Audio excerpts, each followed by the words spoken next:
അപ്പോൾ നിങ്ങൾ ഈ ബാക്ക്ഗ്രൗണ്ടിൽ കാണുന്നത് നമ്മുടെ ശരീരത്തിന്, ഞാൻ പറഞ്ഞുകൊണ്ടിരിക്കുന്ന നമ്മുടെ പുറത്ത് ജീവിക്കുന്ന, അതായത് നമ്മുടെ മുഖത്ത് ജീവിക്കുന്ന ഒരു തരം സൂക്ഷ്മ ജീവിയാണ്. നമ്മുടെ കണ്ണോട് കാണാൻ സാധ്യതയില്ല. ഇലക്ട്രോൺ മൈക്രോസ്കോപ്പ് വെച്ച് നോക്കിയാൽ ഇത്തരത്തിലുള്ള നിരവധി ജീവികൾ നമ്മുടെ മുഖത്തുണ്ട്.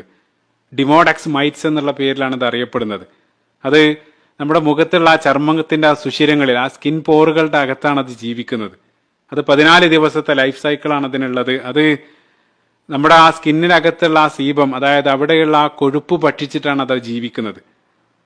അതിനെ സംബന്ധിച്ചുള്ള പഠനങ്ങൾ അവർ പറയുന്നത്, നിരീക്ഷിച്ച സമയത്ത് രാത്രി കാലങ്ങളിലാണ് അത് പുറത്തു വരുന്നത്. രാത്രി പുറത്തു വന്നിട്ട് അത് നമ്മുടെ മുഖത്ത് വെച്ച് അത് ഇണചേരുകയും ചെയ്യുന്നു എന്നുള്ള ആ രൂപത്തിലാണ് അത് ജീവിക്കുന്നത്.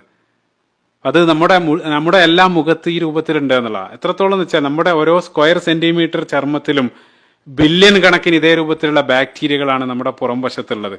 ഇപ്പൊ ചില പഠനങ്ങളിൽ അവര് ആ ശരീരത്തിന്റെ പ്രധാനമായിട്ട് ആ പൊക്കിൾ കൊടിയുടെ ഭാഗം അത് പരിശോധിച്ച സമയത്ത് അവിടെ ആയിരക്കണക്കിന് വ്യത്യസ്ത സ്പീഷീസുകൾ ആ ഒരു ഭാഗത്ത് തന്നെ ഉണ്ട്. അതേപോലെ തന്നെ നമ്മുടെ കക്ഷത്തിൽ നമുക്കറിയാം വിയർപ്പ്, ആ വിയർപ്പ് നമ്മൾ ഡിയോഡറൻ്റ് എല്ലാം ഉപയോഗിക്കാറുണ്ട്.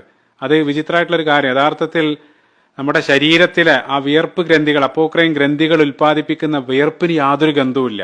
ആ വിയർപ്പിന് ഗന്ധം വരാനുള്ള കാരണം ആ വിയർപ്പ് ചില ബാക്ടീരിയകൾ ഭക്ഷിച്ച് അവയുടെ വിസർജ്യമാണ് ആ ഗന്ധമായിട്ട് പുറത്തു വരുന്നത്. അങ്ങനെയാണ് അത് സൂചിപ്പിക്കുന്നത്. ഇതേ രൂപത്തിലുള്ള കാര്യങ്ങൾ അത് ഭക്ഷിക്കുന്നു. അതേപോലെ തന്നെ നമ്മുടെ ശരീരത്തിൽ നശിക്കുന്ന ഡെഡ് സെല്ലുകൾ, നശിക്കുന്ന കോശങ്ങൾ, അതും ബാക്ടീരിയ ഭക്ഷണമാക്കുന്നുണ്ട്. നമുക്കറിയാം ദിനേനെ 40,000 ഡെഡ് സെല്ലാണ് നമ്മുടെ ശരീരത്തിൽ നിന്ന് കൊഴിഞ്ഞു പോകുന്നത്. അതായത് വർഷത്തിൽ 2 കിലോ അതായത് ഡെഡ് സെല്ലുകൾ നമ്മുടെ ശരീരത്തിൽ നിന്ന് കൊഴിഞ്ഞു പോകുന്നുണ്ട്. അപ്പൊ നമ്മൾ ചില സമയത്ത് റൂമെല്ലാം അടിച്ചു വാരുന്ന സമയത്ത് ചില പൊടി പോലെയുള്ള പദാർത്ഥങ്ങൾ കാണാറുണ്ട്. അത് യഥാർത്ഥത്തിൽ നമ്മുടെ ശരീരത്തിൽ നിന്ന് കൊഴിഞ്ഞു പോകുന്ന ഡെഡ് സെല്ലുകളാണ്. അതാണ് പലപ്പോഴും ആ ബാക്ടീരിയകൾ ഭക്ഷണമായിട്ട് ഉപയോഗിക്കാറുള്ളത്. എത്രത്തോളം എന്ന് വെച്ചാൽ നമ്മുടെ ഓരോ സ്ക്വയർ സെന്റിമീറ്റർ ചർമ്മത്തിലും ബില്യൺ കണക്കിന് ഇതേ രൂപത്തിലുള്ള ബാക്ടീരിയകളാണ് നമ്മുടെ പുറം വശത്തുള്ളത്. ചിന്തിച്ചു നോക്കുക, ഇതെല്ലാം അല്ലാഹു സുബ്ഹാനഹു വ തആല നമ്മുടെ കണ്ണിൽ നിന്ന് മറച്ചു വെച്ചിരിക്കണം. ഞാനിതെല്ലാം അവസാനം കൺക്ലൂഡ് ചെയ്യും. അതായത് ഇതെല്ലാം അല്ലാഹു സുബ്ഹാനഹു വ തആല നമ്മുടെ കണ്ണിൽ നിന്ന് മറച്ചു വെച്ചിരിക്കുക. നമ്മുടെ കണ്ണിന് ദൃശ്യമല്ലാത്തൊരു വലിയ ലോകം നമ്മുടെ മുമ്പിലുണ്ട്. ചിന്തിച്ചു നോക്കുക, ഇതെല്ലാം കാണാൻ സാധിക്കുന്ന ഒരു ലെൻസാണ് നമ്മുടെ കണ്ണിന് നൽകിയതെങ്കിൽ എത്ര ഭീകരായിരിക്കും നമ്മുടെ ഭൂമിയിലുള്ള ജീവിതം. ഇത് പറയുന്ന സമയത്ത് ഓർക്കുന്നത്, സോഷ്യൽ മീഡിയയിൽ വൈറലായിട്ടുള്ള ഒരു ചിത്രം നിങ്ങൾ ബാക്ക്ഗ്രൗണ്ടിൽ കാണുന്നുണ്ടാകും. ഈ ചിത്രം ഏതെങ്കിലും ഹോളിവുഡ് ഹൊററൊന്നുമല്ല. ഈ ചിത്രം യഥാർത്ഥത്തിൽ ഇത് ഒറിജിനലായിട്ട് ഒരു ഉറുമ്പിന്റെ മുഖം ശക്തമായിട്ടുള്ള ലെൻസ് വെച്ച് അവർ മാഗ്നിഫൈ ചെയ്ത് പകർത്തിയതാണ്. ഇത്ര ഭീകരാണ്. ഒരു ഉറുമ്പിന്റെ മുഖമാണ് ഈ കാണുന്നത്. ഇത് ആ പ്രസിദ്ധമായിട്ടുള്ള ക്യാമറ നിക്കോൺ കമ്പനി അവരുടെ അവാർഡ് വിന്നിംഗ് പിക്ചറായിട്ട് 2022 തെരഞ്ഞെടുത്ത ഒരു പിക്ചറാണ് ഈ കാണുന്നത്. അപ്പൊ നമ്മുടെ കണ്ണിന് അല്ലാഹു സുബ്ഹാനഹു വ തആല അത് കറക്റ്റ് ആയിട്ടുള്ള ഒരു ലെൻസാണ് അല്ലാഹു സുബ്ഹാനഹു വ തആല നൽകിയിട്ടുള്ളത്. അതായത് ഇപ്പൊ നമ്മുടെ ആ പ്രകാശത്തിന്റെ സ്പെക്ട്രത്തിലും ആ അൾട്രാ വയലറ്റിന് മുകളിലുള്ളതും അതേപോലെ തന്നെ ഇൻഫ്രാറെഡിന് താഴെയുള്ളതും അത് രണ്ടും അല്ലാഹു സുബ്ഹാനഹു വ തആല ഹൈഡാക്കി വെച്ചിട്ടുണ്ട്. അത് കാരണം നമ്മൾ മനോഹരമായിട്ടുള്ള ഒരു പ്രപഞ്ചം മാത്രമാണ് നമ്മൾ ഇവിടെ കാണുന്നത്. അതേസമയം ഇപ്പൊ നമുക്കറിയാം ചില ജീവികൾ ഈ ഇൻഫ്രാറെഡ് അൾട്രാ വയലറ്റ് എല്ലാം കാണാൻ സാധിക്കുന്ന നിരവധി ജീവികളുണ്ട്. അപ്പോൾ കൊതുക്, വവ്വാൽ, ഇതേ രൂപത്തിലുള്ള നിരവധി ജീവികൾ. അപ്പൊ അവരുടെ ആ ദൃഷ്ടിയിൽ യഥാർത്ഥത്തിൽ അവർ കാണുന്നത് നമ്മുടെ ആ പ്രപഞ്ചത്തിന്റെ മറ്റൊരു വെർഷനാണ്. സുബ്ഹാനല്ലാഹ്, ചിന്തിച്ചു നോക്കുക. അതായത് ഒരേ ലോകത്തിന്റെ വ്യത്യസ്ത വെർഷനുകളാണ് വ്യത്യസ്ത ജീവികൾ കണ്ടുകൊണ്ടിരിക്കുന്നത്. അപ്പൊ നമ്മൾ കാണാത്ത പലതും അവർ കാണുന്നുണ്ട്. അപ്പൊ നമുക്ക് യോജിച്ച ഏറ്റവും മനോഹരമായിട്ടുള്ള ആ ഒരു കാഴ്ചയാണ് അല്ലാഹു സുബ്ഹാനഹു വ തആല കാരുണ്യമായിട്ട് നമുക്കെല്ലാം നൽകിയിട്ടുള്ളത്. പലതും അല്ലാഹു സുബ്ഹാനഹു വ തആല നമ്മളിൽ നിന്നും മറച്ചു വെച്ചിരിക്കുകയാണ്. അപ്പൊ അവിടെ ചേർത്ത് വായിക്കാവുന്ന ഒരു ഹദീസ് റസൂലുള്ളാഹി സ്വല്ലല്ലാഹു അലൈഹി വസല്ലം മയ്യത്തിനെ സംബന്ധിച്ച് പറഞ്ഞ സന്ദർഭത്തിൽ അത് കേൾവിയായിട്ട് ബന്ധപ്പെട്ട് റസൂലുള്ളാഹി പറയുന്നുണ്ട്, ആ മയ്യത്ത് അത് പോകുന്ന സമയത്ത് അത് അട്ടഹസിക്കും. അതേപോലെ തന്നെ ആ ഖബർസ്ഥാനിലുള്ള അട്ടഹാസങ്ങൾ അത് റസൂലുള്ളാഹി പറഞ്ഞ അത് നിങ്ങളല്ലാത്ത മറ്റുള്ള ജീവികളെല്ലാം കേൾക്കും. മനുഷ്യരത് കേട്ടിരുന്നെങ്കിൽ നിങ്ങളുടെ ജീവിതം നിങ്ങൾക്ക് പിന്നെ ഇവിടെ ജീവിക്കാൻ സാധിക്കില്ല എന്നുള്ള. സുബ്ഹാനല്ലാഹ്, അപ്പൊ അത്രയേറെ ഭീകരായിരിക്കും. അത് അല്ലാഹു സുബ്ഹാനഹു വ തആല ഹൈഡ് ചെയ്ത് വെച്ചു.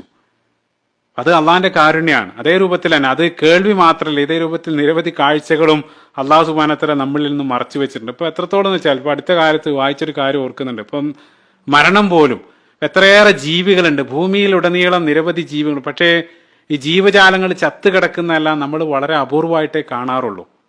എത്ര ജീവികളുണ്ട്. ഇപ്പൊ ഏതെങ്കിലും ഒരു പക്ഷികളല്ല, നമ്മൾ പലപ്പോഴും ചിന്തിക്കാറുള്ള കാര്യമാണ്. അത്തരത്തിൽ ആ മരണം പോലും അല്ലാഹു സുബ്ഹാനഹു വ തആല അവന്റെ കാരുണ്യത്തിന്റെ ഭാഗമായിട്ട് അത് അല്ലാഹു സുബ്ഹാനഹു വ തആല മറച്ചു വെച്ചിരിക്കുകയാണ്. അപ്പൊ അതേപോലെ തന്നെ മറ്റൊരു വിചിത്രമായിട്ടുള്ള കാര്യം, ഇപ്പൊ നമ്മുടെ ആ കണ്ണിന്റെ ആ ഒരു ലെൻസ്, ഇപ്പൊ നമ്മൾ അൾട്രാ വയലറ്റിനെ സംബന്ധിച്ച് പറഞ്ഞു, ആ കണ്ണിന്റെ ലെൻസ് ആ ലെൻസാണ് യഥാർത്ഥത്തിൽ അൾട്രാ വയലറ്റ് രശ്മികളെ ഫിൽട്ടർ ചെയ്ത് ഒഴിവാക്കുന്നത്. പക്ഷെ അതേസമയം ആ ലെൻസ് നഷ്ടപ്പെടുകയാണെങ്കിൽ, ഇപ്പോൾ ഈ വൈദ്യശാസ്ത്രത്തിൽ അപാക്കിയ എന്നുള്ള ഒരു രോഗമുണ്ട്. അതായത് ആ ലെൻസ് നഷ്ടപ്പെടുക. ലെൻസ് നഷ്ടപ്പെട്ട് കഴിഞ്ഞാൽ പിന്നീട് അവർക്ക് അൾട്രാ വയലറ്റ് കാണാമെന്നുള്ളതാണ്. ആ രൂപത്തിലാണ് അവർ വിശദീകരിക്കുന്നത്. ഞാനിത് അൾട്രാ വയലറ്റിനെ സംബന്ധിച്ചൊന്നും പറയാനല്ല പറഞ്ഞത്. അള്ളാഹു സുബ്ഹാനഹു വ തആല പരിശുദ്ധ ഖുർആനിൽ സൂറത്തുൽ ഖാഫിന്റെ 22-ാമത്തെ വചനത്തിൽ മരണസമയത്തെ സംബന്ധിച്ച് അള്ളാഹു സുബ്ഹാനഹു വ തആല പറഞ്ഞ സമയത്ത് വകശഫ്ന അൻക ഇതാഇക് ഫബസറുക യൗമ ഹദീദ്, അള്ളാഹു സുബ്ഹാനഹു വ തആല പറയുന്നുണ്ട് ആ സമയത്ത് നിങ്ങളുടെ ആ കണ്ണിന്റെ ഒരു മൂടി ഞാൻ നീക്കം ചെയ്യും എന്നുള്ളതാ. സുബ്ഹാനല്ലാഹ്.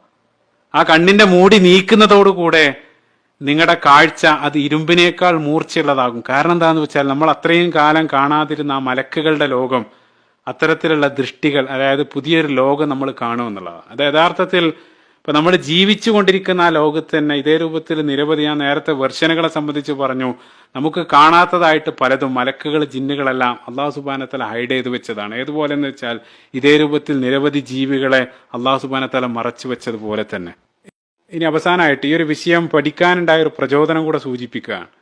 ഒരു വിഷയം ശ്രദ്ധിച്ച സമയത്ത് അതുമായി ബന്ധപ്പെട്ട നിരവധി പഠനങ്ങൾ ശ്രദ്ധിക്കുന്നതിനിടയിൽ പ്രസിദ്ധനായിട്ടുള്ള ഒരു ബയോളജിസ്റ്റ് അദ്ദേഹം ഒരു പ്രഭാഷണത്തിൽ അദ്ദേഹം പറയുന്നുണ്ട്, പല ആളുകളും ഈ വാനലോകങ്ങളെ സംബന്ധിച്ച്, ആസ്ട്രോണമിയെ സംബന്ധിച്ച് പഠിക്കാൻ വേണ്ടി നമ്മളോട് പറയും. അത് കൂടുതൽ പഠിക്കുന്ന സമയത്ത്, ആ ദൂരെയുള്ള പ്രപഞ്ചത്തെ സംബന്ധിച്ച് പഠിക്കുന്ന സമയത്ത് അത് നിങ്ങളെ കൂടുതൽ ഹമ്പിളാക്കും, നിങ്ങളെ വിനയുള്ളവരാക്കും, അതേപോലെ തന്നെ നിങ്ങളെ അത്ഭുതപ്പെടുത്തുന്നെല്ലാം പല ആളുകളും നമ്മളെ ഉപദേശിക്കാറുണ്ട്. എന്നിട്ട് അദ്ദേഹം പറയാണ്, എന്തിനാണ് അത്രയേറെ ദൂരങ്ങളിലേക്ക് പോകുന്നത്? നിങ്ങൾ ഏറ്റവും ഹമ്പിളാക്കാൻ നിങ്ങൾ ദൂരങ്ങളിലേക്ക് പോകേണ്ടതില്ല, നിങ്ങൾ നിങ്ങളുടെ സ്വന്തം ശരീരത്തിലേക്കൊന്ന് നോക്കിയാൽ മതി. അതാണ് അദ്ദേഹം പറഞ്ഞത്. യഥാർത്ഥത്തിൽ അയാളുടെ ആ വിശദീകരണം അത് തന്നെയാണ് പരിശുദ്ധ ഖുർആനിൽ അള്ളാഹു സുബ്ഹാനഹു വ തആല സൂറത്ത് ദാരിയാത്തിൽ ആദ്യം അള്ളാഹു സുബ്ഹാനഹു വ തആല ഫിൽ അർളി ആയാത്തുൽ ലിൽ മൂഖിനീൻ, നിങ്ങൾക്ക് ഭൂമിയിൽ നിരവധി ദൃഷ്ടാന്തങ്ങളുണ്ട്, അത് പറഞ്ഞതിന് ശേഷം അടുത്ത ആയത്തിൽ 22-ാമത്തെ ആയത്തിൽ അള്ളാഹു സുബ്ഹാനഹു വ തആല പറയാണ്, നിങ്ങൾ ഭൂമിയിലേക്കൊന്നും പോകേണ്ടതില്ല, ഞാൻ തുടക്കത്തിൽ ഓതി വെച്ച ആയത്ത് വഫി അംഫുസിക്കും അഫലാ തുബ്സിറൂൻ, നിങ്ങളിലേക്ക് തന്നെ നോക്കുക, നിങ്ങൾക്കതിൽ ധാരാളം ദൃഷ്ടാന്തങ്ങളുണ്ട് എന്നുള്ള. അപ്പൊ ഇത്തരം ദൃഷ്ടാന്തങ്ങൾ കാണാനും അള്ളാഹു സുബ്ഹാനഹു വ തആലയുടെ ആ സൃഷ്ടി വൈഭവം അത് കൂടുതൽ മനസ്സിലാക്കി ആ സൃഷ്ടാവിനോട് കൂടുതൽ അടുക്കാനും അവന്റെ ആ നിയമകൽപ്പനകളെല്ലാം ജീവിതത്തിൽ കഴിയുന്നത്ര പാലിച്ച് ജീവിക്കാനും നാളെ ആ സ്വർഗ്ഗലോകത്തിൽ ഒരുമിക്കാനുള്ള സൗഭാഗ്യം നമുക്ക് ഏവർക്കും നൽകി അനുഗ്രഹിക്കുമാറാകട്ടെ. അല്ലാഹുമ്മ ആമീൻ.